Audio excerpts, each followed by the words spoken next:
Direct ओपेनलि सोंथि खालामदों मानाव गेदेर हाग्रामा महिलारि सारनियाव। दिनै 6 मास जाबाय, मानो होआखै बेनि मेन उद्देश्यआ मा? UPPL नि कक्लाबारि समस्तिनि MCLA मन्टु बर' सारा सोंथि खालामदों। BTC सेक्रेटारियेटआव जब मोननाय बिथांमोननि प्रेस मिट। दा प्रेस मिट होफैनायनि मेन उद्देश्यआनो जादों सेलारिखौ लानानै बिथांमोना भुगिनांगासिनो। बे जबखौ मानाव गेदेर प्रमद बर' सारनि सोरखार समाव थांनाय 2025 नि 22 आगस्टआव गासै 420 पस्ट 420 लाइमोनफोरनो BTC इलेक्शननि सिगां होनाय जादोंमोन। बेनि माखासे साननि उनाव दिनै BTC सोरखार फैबाय। BTC सोरखारा मा खालामनो नागिरदों बेखौ मिथिला। प्रेस मिटफोराव मानाव गेदेर हाग्रामा महिलारि सारा बुंनाय बायदिब्ला बे साख्रिनि थिसनथाइखौ गोरलैयै गनायना लानो हायाखै। माबोरै इन्टारभिउ लानाय, लिगेल ना इलिगेलखौ केन्सेल खालामनायनि खोथा, बेफोरबायदिनो गासैखौबो आयेन बायदियै सारिजारि खालामनानैसो होनायनि मोनसे खोथा। दिनै 6 मास जाबाय इमप्लयफोरा भुगिनांगासिनो। दा मानो होआखै बेनि मेन उद्देश्यआ मा? बेनि सोंथिखौ मैया BTC नि SC एक्जिकिउटिभ काउन्सिल मिटिंआव बाक्सा जिल्ला कक्लाबारि समस्तिनि UPPL नि MCLA मन्टु बर' सारा सोंथि सोंदों। हाग्रामा महिलारि साराबो रिप्लाइखौ होदों। स्क्रिनाव नायलां, फरायथिना होनि आं। सोंथि सोंदों मन्टु बर' सारा, थांनाय सोरखारा गोबां बिथिङाव लाइमोनफोरनो साख्रि होलांनाय जादोंमोन, नाथाय बेनि PCDC नि नेहाथारि बिथांमोननो दिनैबो बेथन होनाय जायाखै। माबाफोर जाहोन दं नामा? बेफोरबायदि सोंथि सोंदों। फिननायखौ होदों हाग्रामा महिलारि सारा। बिथाङा बुंदों जे BTC सोरखारजों गनायजानाय गिबि सुबुरुनगिरि बोसोन बायदियै 3 फेब्रुआरि 2026 अक्ट' खालि एक्जिकिउटिभ काउन्सिल मिटिंनि रिजलिउसन फारि नं 12 बायदियै P आरो RD बिफाना गोदानै साख्रि थिसननाय PCDC नि नेहाथारिनि सायाव नांगौ रोखोमनि हाबाफारि आखायाव लागासिनो दं होननानै फिननायखौ होदों। दा सोरबाया गाज्रिमोन मोजांमोन, आं नैबे बाथ्राखौसो बुंनो सानदों। सैथोखौ सैथो, आंना गारलानि फिसा थारलाखा। सैथोखौ बुंब्लाबो खायफाया गाज्रि मोनग्रा दं, आलौवो, सहायनो हाया। साख्रिनि रिजाल्ट होनाय समाथ' इलिगेला जाया नङा 100% जाखादों। केन्डिडेटफोरखौ बेसेबां काट अफआव जबखौ होदों बेनि मेरिट लिस्टखौ बिथांमोना श' खालामनो हायाखै। आरोबाव बेनि सायाव रिजाल्टखौ हरनि 2टा बाजियाव होदों। बेबो मोनसे सन्देह खालामजाथावखा। बेनिखायनो आंनि बायदियैब्लाबो आयेन बायदि तदन्त खालामनांगौ, लिगेलैनो दोननांगौ आरो इलिगेलफोरखौ केन्सेल खालामनांगौ। इलिगेलै साख्रि लाग्राफोरनि थाखायनो दिनै गोरिब गुन्द्रा नखरनि लाइमोनफोरा गोरों रोंगौथि गोनांब्लाबो फैसा थाखानि थाखायनो मोननो थांलिया। मिडिया नोंथांमोननिसिम जोंनि गासैबो PCDC सेक्रेटारिफोरनिफ्राय गोसो गोरबोनिफ्राय खुलुमनाय आरो हामग्लायनाय बावहरग्रोनाय थाबाय। लोगोसे मिडिया नोंथांमोननि गेजेरजों मानगोनां BTC नि चिफ हाग्रामा महिलारि सारनिसिम जोंनि गोसो गोरबोनिफ्राय खुलुमनाय बावहरग्रोनाय थाबाय। आंनि मुङा सायखं बर', आं उदालगुरि डिस्ट्रिक्टनि। आं सिगाङाव काछार वाटार रिसर्स डिभिजनाव साख्रि मावोमोन। आं बे जबखौ ADRE नि गेजेरजों 2023 मायथाइयाव मोननो हादोंमोन। आंनि खस्थ' आरो नाजानायनि गेजेरजों आगस्ट 22, 2025 आव PCDC सेक्रेटारि पस्टनि एपइन्टमेन्टखौ मोननो हादोंमोन, जायनि थाखाय अलरेडि थाखानाय रेगुलार जबखौ नागारनानै आं PCDC सेक्रेटारि पस्टनि थाखाय माजबाद डेभेलपमेन्ट ब्लकआव जइन जाफैदोंमोन।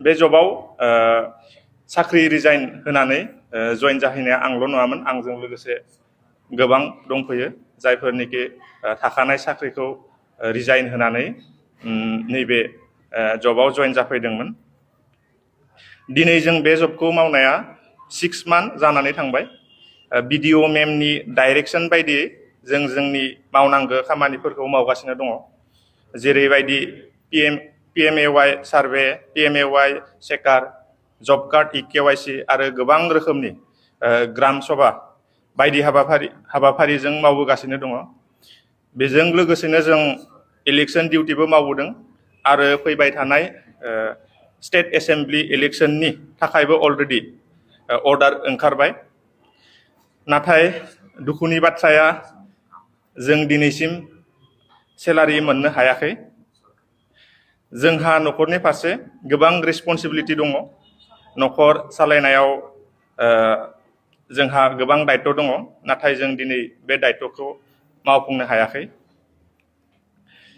बे जबनि थाखाय अलरेडि जोंहा एडभार्टाइजमेन्ट दंखायो आरो बेनि गेजेरजोंसो जोङो एप्लाइ खालामदोंमोन बेनि उनाव एडमिट ओंखारदों जों एग्जामखौ लिरदों एग्जामाव पास जाखांनायनि उनाव भाइबा लानाय जादोंमोन जों भाइबायाव जिरायदों बिब्दि गासैबो लिगेलि जासेयावबो दिनै जोङो सेलारिखौ मोननो हायाखै बेवहाय जोंहा गोबां दुखु दङ जों बयबो आसाबादि गासैबो PCDC सेक्रेटारि गासैबो जों बयबो आसाबादि BTC गभर्नमेन्टआ बेफोर गासैखौबो साननानै नायो जोंनो जेन न्याय होयो बेखौ जों आसा खालामबाय जिहेतु जों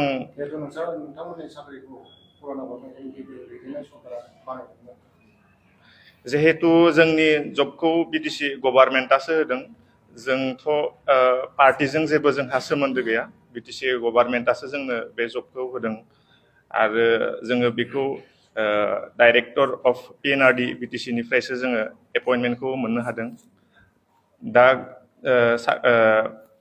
गोदान सरकार फैदों जोंहा बेजों जेबो बुंनांगौ खोथा गैया होननानै जों सानो ओमफ्राय समस्याया मायाव जानानै दङ होननानै बे जे नोंथांमोना दासिम सेलारि मोनाखै दायो जिहेतु जों मिन्थिनायाव अलरेडि जोंनि थाखाय बाजेट दंखायो नाथाय मानि थाखाय जोंनो सेलारिखौ होआखै जों बेनि सायाव दासिम मिथिना मोनाखै जुदि मोनाब्ला होआब्ला मा पर्यायाव नोंथांमोना मा खालामगोन मा डिसिजन लागोन जों रिकुवेस्ट खालामगोन दानि गोदान सरकार BTC नि चिफ मानगोनां हाग्रामा महिलारि सारनिसिम जोंनिफ्राय गुरै रिकुवेस्ट हाम्बल रिकुवेस्ट जाहाथे गासैखौबो नोजोर होनानै जोंनि सेलारिनि खामानिखौ मावो बेयो जोंनिफ्राय गुरै रिकुवेस्ट थागोन सारनिसिम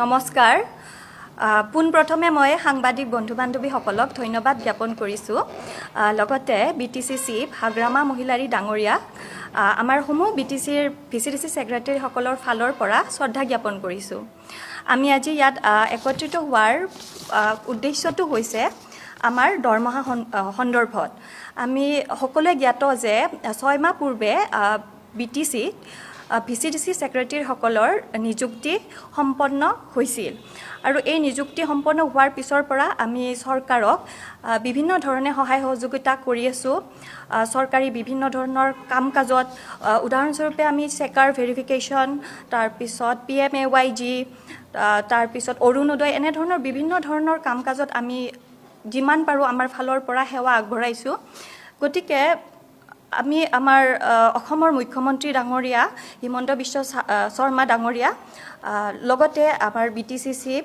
হাগ্ৰামা মহিলাৰী ডাঙৰীয়াক অনুৰোধ জনাইছো যে 6 মাহ ধৰি আমি সম্পূৰ্ণ নিষ্ঠা সহকাৰে নিজৰ ডিউটি পালন কৰি থকাৰ পিছতো কোনো ধৰণৰ আৰ্থিকভাৱে সহায় সহযোগিতা পোৱা নাই যাৰ ফলত আমাৰ দৈনন্দিন জীৱনৰ যিখিনি আমাৰ ডিউটি হয় সেইখিনি কৰিবলৈ আমাৰ বহুতো ধৰণৰ অসুবিধাৰ সন্মুখীন হৈছে আমাৰ মাজত ইয়াতে বহুতো দুখীয়া ঘৰৰ ল'ৰা ছোৱালী আছে যিসকলে 6 মাহটো ডিউটি পালন কৰিবলৈ বহুতো অসুবিধাৰ সন্মুখীন হৈছে কিছুমানে ধাৰ লৈ পিনে নিজৰ ডিউটি কৰিছে কিছুমানে বহুতো লোন ধাৰ এনেকুৱা ধৰণৰ সন্মুখীন হৈছে গতিকে এটাই অনুৰোধ চৰকাৰক যাতে আমাৰ সকলোৰে কথা ভাবি অতি সোনকালেই যাতে দৰমহাৰ ব্যৱস্থাটো কৰে আৰু তাৰ বাবে মই আপোনালোক সকলোকে অনুৰোধ জনাইছোঁ। ধন্যবাদ। ইতিমধ্যে আমি বিভিন্ন ধৰণৰ চৰ্চা আমাৰ বিষয়ে, আমাৰ গোটেই VCDC ছেক্ৰেটাৰী যোন আছে সিহঁতৰ বিষয়ে আমি বিভিন্ন ধৰণৰ কথা শুনিবলৈ পাইছোঁ। তাৰ কাৰণে কিছুমান কথা মই আজি চবৰে আগত দাঙি ধৰিব খুজিছোঁ। আমাৰ গোটেই নিযুক্তিৰ প্ৰক্ৰিয়া যিখিনি হৈছিলে, একদম প্ৰথমৰ পৰা গভৰ্ণৰ নটিফিকেশ্যনৰ পৰা ধৰি এডভাৰটাইজমেণ্ট, এপ্লাইং, তাৰপিছত ৰিটেন টেষ্ট, তাৰপিছত আমাৰ এপইণ্টমেণ্ট যোনটো আমি 22 আগষ্ট 2025 কৰিছোঁ, তাৰপিছত জইনিং বা তাৰপিছতো জইনিঙৰ পিছতো আমি কণ্টিনিউৱাছলি ধৰক 6 মাহ ধৰি আমি কৰ্মৰত হৈ আছোঁ। বিভিন্ন ধৰণৰ কাম বা যিখিনি আমাক কোৱা গৈছে, কিন্তু তাৰ বিপক্ষে ইমান নিযুক্তি প্ৰক্ৰিয়াটো আমাৰ ইমান ধুনীয়া চাফ চিকুণেৰে হোৱাৰ পিছতো আমি বিভিন্ন ধৰণৰ কথা আজি আমাৰ বিষয়ে শুনিবলৈ পাওঁ, যিটো কাৰণে আমাৰ যিমান বন্ধুসকল আছে, VCDC ছেক্ৰেটাৰীসকল যিমান আছে, চবেই অকণমান দুখ লাগিছে বা বিভিন্ন ধৰণৰ যেনেকৈ মানুহে আমাক শুনিবলৈ পাওঁ বা আমাক যেনেকৈ কয়, তো আমি বিভিন্ন সময়ত দুখ পাওঁ বা ধৰক আমাৰ কষ্ট হয়। সেইকাৰণে এইখিনি বস্তু মই কৈছোঁ যাতে চবে কয়। আমাৰ মাজত গোটেই কিবাও আছে, এডভাৰটাইজমেণ্টৰ পৰা ধৰি আমাৰ ৰোল নাম্বাৰ ওলোৱাৰ পৰা আদি কৰি বিভিন্ন ধৰণৰ বস্তু আমাৰ কমপ্লিট নিষ্ক্ৰিয়ভাৱে ধুনীয়াভাৱে আমাক প্ৰক্ৰিয়াটো কৰি আমাক চিলেকশ্যন কৰিছে। তো সেইটো কাৰণে ক'ব খোজোঁ যে আমি আগন্তুক দিনতো কাম কৰি যাম, কিন্তু আমি যদি নিজ যোনটো প্ৰাপ্য পাব লগা সেইটো আমি পাব লাগে, সেইটোৱে অনুৰোধ কৰিছোঁ। আজি আমাৰ BTC চিফ হাগ্ৰামা মহিলাৰী ডাঙৰীয়া আৰু মুখ্যমন্ত্ৰী ডক্টৰ হেমন্ত বিশ্ব ডাঙৰীয়া দুজনকে মই আহ্বান কৰিছোঁ যাতে আমাৰ গোটেই কথাখিনি শুনে আৰু কিবা এটা ডিচিজনলৈকে আমাক যোগ দিব লাগে আৰু। ধন্যবাদ। সময়সীমা বান্ধি দিব নেকি, মানে এনেকুৱা সময়ৰ ভিতৰত আপোনালোকৰ দৰমহা দিব লাগিব, অন্যথা আপোনালোকে কৰ্মবিৰতি মানে আন্দোলন ল'বলৈ বাধ্য হ'ব? নাই, তেনেকুৱা ধৰণৰ আমি এতিয়াও ভবা নাই, যিহেতু আমাৰ বহুত বিশ্বাস আছে আমাৰ যোনটো এতিয়া বৰ্তমান চৰকাৰ হওক বা আমাৰ অসম চৰকাৰে হওক, বহুত বিশ্বাস আছে, যাৰ কাৰণে আমি এতিয়া তেনেকুৱা ধৰণৰ একো ভবা নাই।